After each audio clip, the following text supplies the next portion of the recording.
Hello दोस्तों, मैं हूं प्रीतिका और मैं आज जा रही हूं फिर से।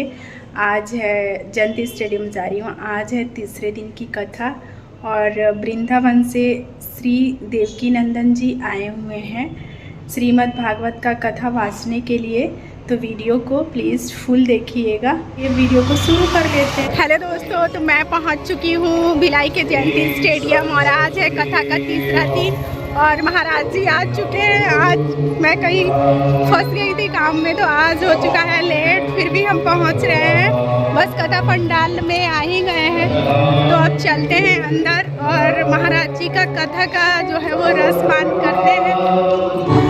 तो ये देखिए, इस कथा की सबसे अच्छी बात है कि यहाँ पे जो है स्लीपर अपना निकाल के जाना है, जूता वगैरह सब निकाल के जाना है। तो शांति के साथ तो जो है वो श्रद्धालु कथा सुन पा रहे हैं और सभी लोग आ रहे हैं। और आज है संडे और संडे को जो है वो आज बच्चों के साथ भी आना था।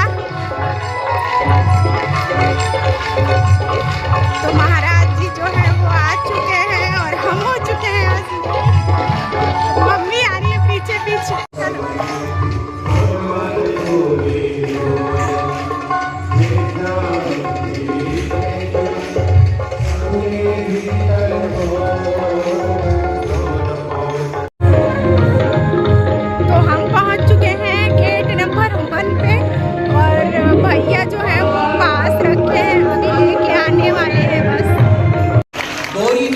ही होगा।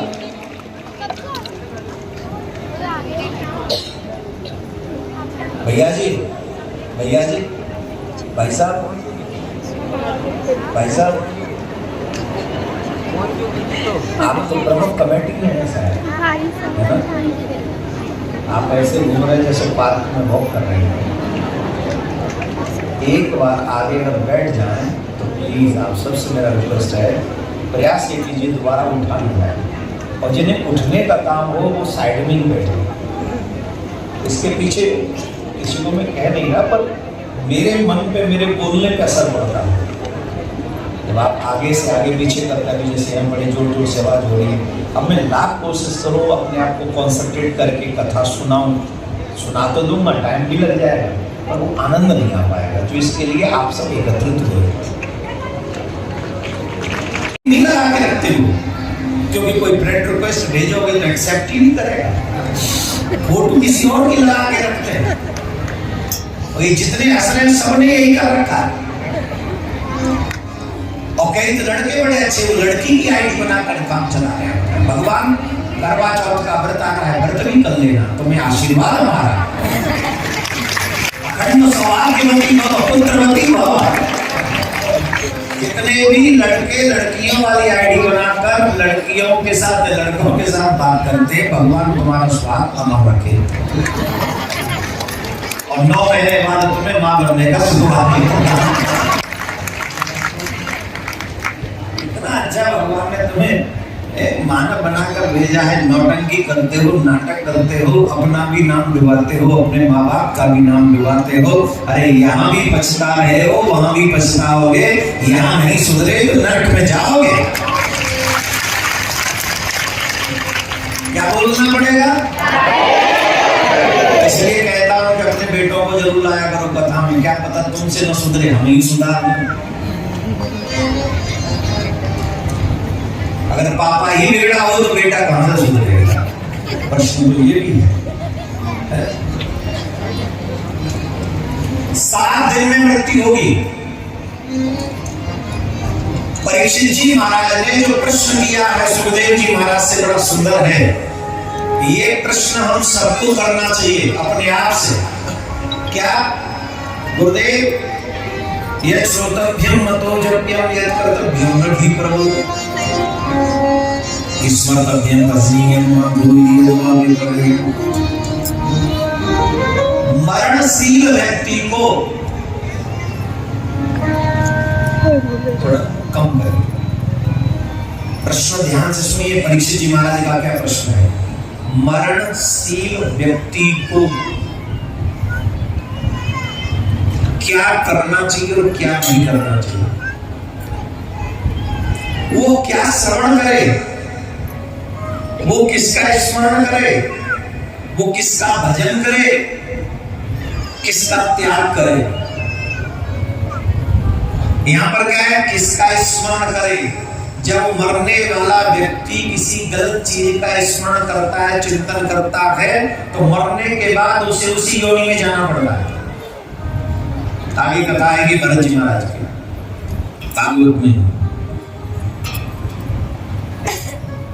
इसलिए जितने भी यहाँ 50+ बैठे, 60+ बैठे, लिसन टू मी अटेंटिवली, बड़े ध्यान से सुनना। जब बेटा और बहू, बेटा और बेटियां बड़े हो जाएं, विवाह उनका हो जाए, तो फिर चिंतन मनन उनका नहीं करना, बेटे का करे ना नाती का करे। जब बेटा काम संभालने लगे तो ईमानदारी से अपने कल्याण का ही चिंतन करना चाहिए। अगर तुम इसके बाद भी अपना चिंतन करते हो, बेटे बहू का, नाती का, मकान का, दुकान का, काम का करते हो, तो निश्चित तुम गर्त में जा रहे हो, तुम्हारा कल्याण नहीं हो सकता। क्यों? मरते समय अगर किसी का चिंतन बना रहा, स्मरण बना रहा, तो तुम्हें वापस इसी घर में वापस लौट के आना पड़ेगा। चाहे कुत्ता ही बन के क्यों ना आना पड़े, चाहे चूहा ही बन के क्यों ना आना पड़े, चाहे कोई वस्तु ही बन के क्यों ना आना पड़े, इसी घर में वापस आना पड़ेगा। इसमें ताली बजा के कुत्ता बन के तो काम खाता, काहे ताली बजा रहे, इसमें क्या बात हो। ये मैं आपको ये मैंने प्रश्न परीक्षित कहा है। मृग मानस से किम कर्तव्य, मरने वाला मनुष्य क्या करे, उसका कर्तव्य क्या है। किसका स्मरण करे, किसका भजन करे, किसका भजन करे, पता ही नहीं किसका भजन करे। आजकल तो बस चमत्कार का भजन करें, है ना। पीपल के नीचे 4 गाने सरसों के गानाओ, तुम्हारे घर में लक्ष्मी की रोटी चली आवेगी, भागेगी, 4 दाने हो गया, चलो भागो भागो भागो, चट दौड़ पड़ेंगे। अब वही पता करना है कि बात बताई किसने, उसके बाद दूसरे दिन उसी के जोर बैठेंगे। वो 4 दाने सरसों के तो बोल दिया, बता और क्या बोल जिससे एक्स्ट्रा आ जाए। बोले अपनी 4 उंगली काट के भी बोल, सारी लक्ष्मी तेरे घर बैठ जाएगी। ईमानदारी से भगवान चाहिए या कोई जादू चमत्कार चाहिए हमारे लायक? बोलो, भगवान नहीं चाहिए किसी को, झूठ बोलते हो। सबको चमत्कार चाहिए, बेटे की नौकरी चाहिए, बहू को बेटा चाहिए, बेटियां घर बस में रानी बन के राज्य करें, ये चाहिए। मेरे शरीर में कोई रोग न लगे, ये चाहिए। मेरा काम प्रधानमंत्री से ही ज्यादा चले, सबको ये चाहिए। और एक दिन हो जाए सब, उसके लिए प्रतीक्षा भी न करनी पड़े। हाँ या ना? मैं आज कथा कहना बंद कर दूं, कोई भाई का ये करके दिखा दे। बड़ी कृपा का ही प्रभाव है। अदरवाइज आज के इस कलिकाल में, भाग दौड़ भरी लाइफ में, लोग अपने ही कल्याण के बारे में नहीं सोच रहे, बाकी सबके बारे में सोच रहे। जिससे नरक जा सके वो सब काम कर लेते इजीली, वो भी मन के साथ। और जिससे ठाकुर जी को प्राप्त कर सके ऐसा तो काम बिना मन के भी नहीं कर पाते हैं। सबसे पहले उन्होंने सृष्टि का सृजन कैसे हुआ, ध्यान से सुने। सुखदेव जी महाराज कहते हैं, जब संसार में जल ही जल था, सारी पृथ्वी ब्रह्मांड जलमग्न था, उस समय भगवान बट के वृक्ष के पत्ते पर बाल रूप धारण करके पूरे ब्रह्मांड को अपनी नाभि सरोवर में समेटे हुए थे, अपने उदर में संभाले हुए थे। ये संसार उन्हीं से उत्पन्न होता है, उन्हीं में समा जाता है, उन्हीं में समा जाता है। हुआ क्या, जब संसार में जल ही जल था, तब ठाकुर। तो दोस्तों, जो भागवत कथा वहाँ कथा पंडाल में जाके सुनने का आनंद है ना, वो कहीं पे नहीं है। तो अगर आप लोग लाइव देखते हैं, मोबाइल में या टीवी में देखते हैं, और भिलाई के जयंती स्टेडियम नहीं जा पा रहे हैं, तो कोशिश करिए जाने की, क्योंकि जब हम मन मना लेते हैं जाने का, तो भगवान खुद ही रास्ता बना देते हैं वहाँ तक के पहुँचने का। तो आप देख सकते हैं कि श्रद्धालु कैसे झूम रहे हैं। तो उम्मीद करती हूँ कि वीडियो पसंद आई होगी दोस्तों। वीडियो को अवश्य लाइक करें।